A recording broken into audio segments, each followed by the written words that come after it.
Blue Jackets head coach John Tortorella, his team winning 3-1 tonight over the Edmonton Oilers. I'm joined right now by Jody Shelley, and you heard everything that he just said. You know what? He laughed in the press conference postgame. That doesn't happen very often. That tells you how good things are going for this team right now. But Jody, this game was, to me, it's another statement game. They come out game after game, and the way they play almost says, if you think we're going to let up today, this is not the day.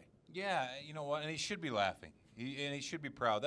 I was amazed at the atmosphere in the building at the last 5 minutes of that third period. It was incredible. The fans are so jacked up. The players, too. The energy on the bench, they are so proud of what's going on, along with the coaching staff. Think about the preparation, the offseason they had, and now here they are, just played their 36th game of the season, and they're the second franchise in consecutive wins in the National Hockey League's history. I mean, that's amazing to think about that, the way that's gone into the season. A league that's celebrating 100 years. Exactly. And it's really something to get your head around, and you can feel the energy. But I love what he just said, and what you just said is right, too. There's no let-up. And I was kind of wondering tonight, New Year's Eve in Minnesota to break their streak and continue yours, pretty emotional night. You know, you come back, you celebrate, you get a day off, you go to practice. You got the Oilers and then 4 Metropolitans starting with Washington, and then maybe the streak continues and gets established as a new streak against the Rangers. So a lot of good things in the air. But this team came out, and you got to be proud if you're a fan, because if you pay to sit and watch this team, it's exactly what you want. They just come out, they're relentless, they smother the opposition, and they block shots. David Savard was a beast. And then you got to get past Sergei Bobrovsky. And that, I mean, just mentally think about that. It's a long night, and I think the Oilers, the score was closer than I think the game was. Before the Minnesota game, Bruce Boudreau, their head coach, said when it comes to their power play, the only way you can stop it is by not taking a penalty. And the Edmonton Oilers saw that firsthand here tonight. Well, Todd McCullough said every team that comes against this team now has the same blueprint.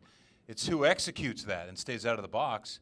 But, yeah, I mean, I thought the Oilers played pretty good to start, and then they handed the Blue Jackets a power play opportunity, and it was seconds before that puck was in the net. I mean, that has got to be deflating in itself.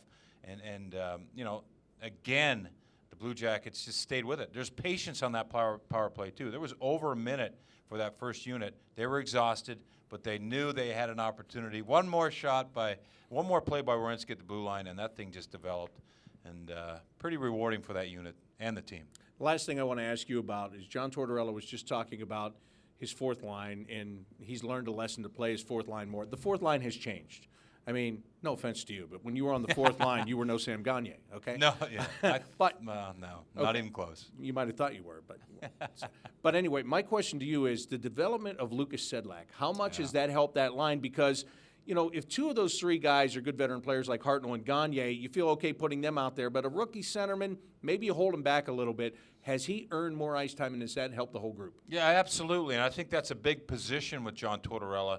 Such an emphasis on the defensive zone and big work out of the centerman. And Lucas Sedlak has really emerged as a nice player. He plays heavy, and one thing his teammates say, he's predictable. And that's a compliment because he does it the right way. They know he's supposed to be on the forecheck. He's supposed to be back behind them in the offensive zone as kind of that high guy. So those things are nice, and it's really a compliment to a young player playing with. That line, but those 2 guys might have been a top 2 second line in the NHL 3 years ago, 2 years ago if you think about it. And now it's one of the best fourth line you'll see. Okay, you weren't a Gagner. Were you a Hartnell? I was a Sedlak. Predictable, of course. Blue Jackets are going to put it on the line again on Thursday night in the nation's capital when they take on the Washington Capitals in a Metropolitan Division matchup in a game that gets underway at 7 o'clock. That'll do it for Jody Shelley and me, Bob McElligott. But stay tuned. The postgame show continues with Ryan Mitchell right after this on the El Dorado Scioto Downs Blue Jackets Radio Network.